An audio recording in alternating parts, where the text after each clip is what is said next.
فرق کھوکر کو گرفتار کر لیا گیا اور عمر قید کی سزا سنائی دے دی گئی ہے۔ اور فرق کھوکر کیس کی مکمل تفصیل پر بات کرتے ہیں۔ کہا جاتا ہے کہ ماجد ستی ایک پلاٹ پر قبضے کی کوشش ناکام بنانا چاہتے تھے، لیکن انہیں راستے سے ہٹا دیا گیا۔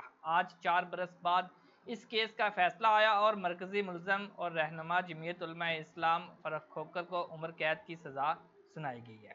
22 اگست 2022 کو راولپنڈی کے علاقے 6 روڈ پر موٹر سائیکل سواروں نے فائرنگ کر کے پی ٹی آئی کے رہنما اور سماجی کارکن ماجد ستی کو بے دردی سے قتل کر دیا تھا۔ اس واقعے کا مقدمہ راولپنڈی کے تھانے صادق آباد میں درج کیا گیا تھا۔ کیس شروع ہوا اور چلتا ہی گیا۔ آج 4 برس بعد بالآخر فیصلہ آ گیا ہے۔ رپورٹس میں بتایا گیا ہے کہ تفتیش کے دوران یہ بات سامنے آئی کہ مقتول ماجد ستی ایک پلاٹ پر ناجائز قبضے کی کوشش کو ناکام بنا رہے تھے اور اسی دشمنی میں قبضے کی راہ میں رکاوٹ بننے پر انہیں راستے سے ہٹایا گیا۔ رہنما جمعیت علماء اسلام فرق کھوکر اس کیس میں مرکزی ملزم کے طور پر سامنے آئے تھے۔ فرق کھوکر شہر کی مشہور شخصیت تاجی کھوکر کے بیٹے ہیں، جو صدر مملکت آصف زرداری کے قریبی ساتھی رہے ہیں اور اب وفات پا چکے ہیں، جبکہ سابق ڈپٹی اسپیکر حاجی نواز کھوکر مرحوم کے بھتیجے ہیں۔ سیاسی طور پر وہ ماضی میں پیپل پارٹی کا حصہ رہے، جس کے بعد وہ اب مستعفی ہو کر جمعیت علماء اسلام مولانا فضل الرحمان صاحب کی جماعت میں شامل ہو گئے ہیں۔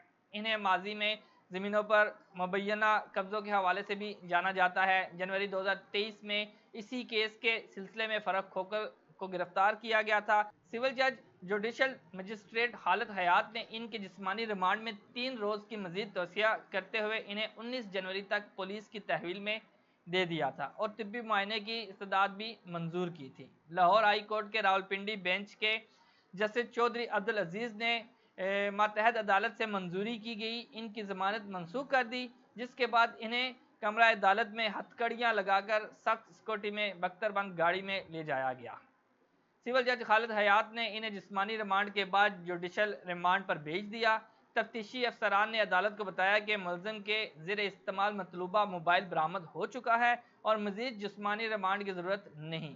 26 نومبر 2025 کو انہیں غیر قانونی اسلحہ رکھنے کے الزام میں 0 پوائنٹ سے ناکے سے گرفتار کیا گیا تھا۔ اپارہ پھر انہیں تھانہ اپارہ منتقل کیا گیا تھا۔ 27 نومبر 2025 کو اس گرفتاری پر جے یو آئی کی جانب سے سخت رد عمل سامنے آیا تھا۔ رہنما مولانا عبدالعزیز حیدری نے تلاشی کے دوران جماعت کا پرچم اتارنے پر سخت مذمت کی تھی اور وفاقی حکومت سے متعلقہ افسران کے خلاف کارروائی کا مطالبہ بھی کیا تھا۔ آج 14 جولائی 2026 کو ماجد ستی کیس کا حتمی فیصلہ سامنے آیا ہے۔